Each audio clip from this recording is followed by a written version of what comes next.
Dans cette vidéo, nous allons voir comment importer des images dans Fudal SPIV. Il faut savoir que toutes les analyses, tous les calculs dans Fudal SPIV se font sur la base de séquences d'images. Donc on va voir comment importer une vidéo et la sous-échantillonner en une séquence d'images, ou alors comment directement importer une séquence d'images, ce qui peut être le cas par exemple des stations fixes LSPIV, qui peuvent enregistrer non pas des vidéos, mais des séquences d'images. Donc voyons tout d'abord comment importer une vidéo et la sous-échantillonner. Pour cela, on va aller dans le menu Images, Importer les images depuis une vidéo. On va tout d'abord rechercher la vidéo qu'on veut analyser. Il peut s'agir de n'importe quel format de vidéo, que ce soit MP4, AVI, MOV. À l'ouverture de la vidéo, le logiciel nous donne quelques informations sur la fréquence d'échantillonnage de la vidéo de base. On voit que par exemple cette vidéo est à 30 images par seconde.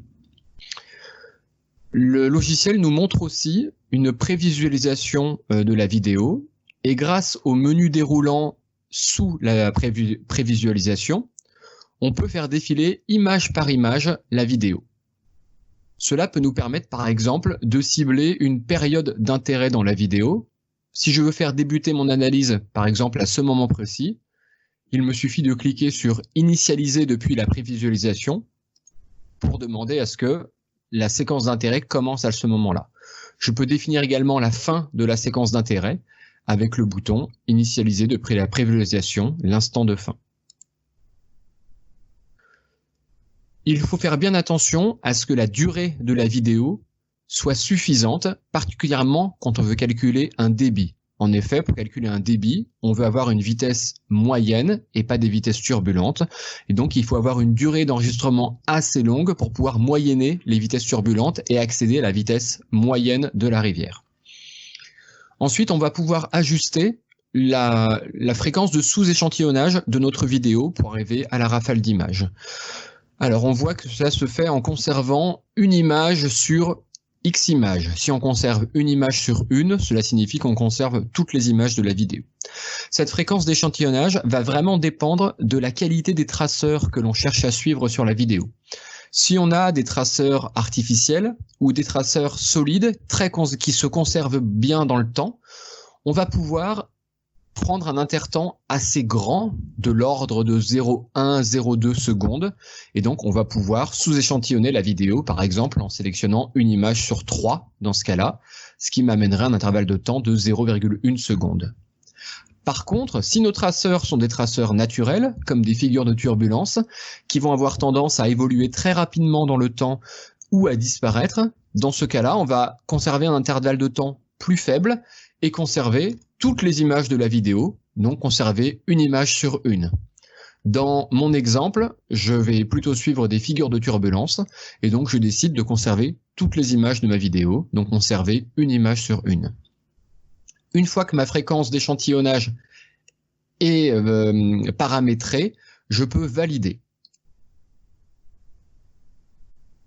Le logiciel va alors sous-échantillonner la vidéo, et quand l'échantillonnage est terminé, nous pouvons cliquer sur OK, et le logiciel présente les images sous-échantillonnées depuis la vidéo.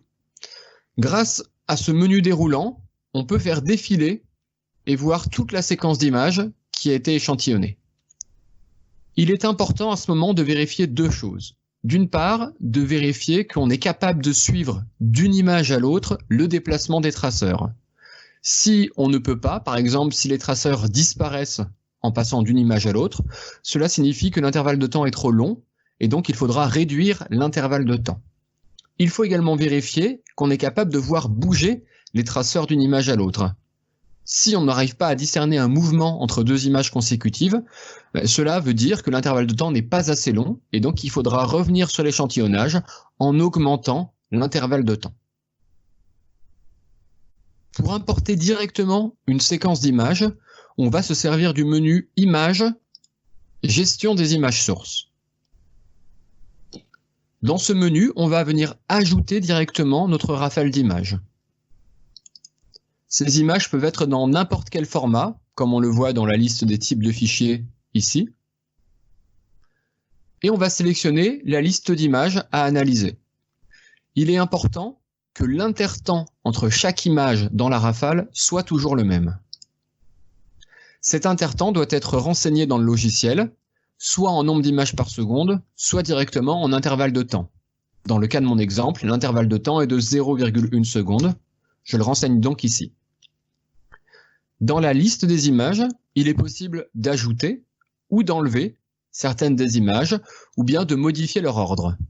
Attention dans ces manipulations à ce que l'intervalle de temps entre chaque image soit bien toujours le même et soit bien celui qui est renseigné dans la fenêtre de paramétrage. Nous pouvons maintenant valider et le logiciel présente la rafale d'images sélectionnée. De la même façon que précédemment, il est important de vérifier sur les images qu'on est capable de voir les traceurs bouger d'une image à l'autre.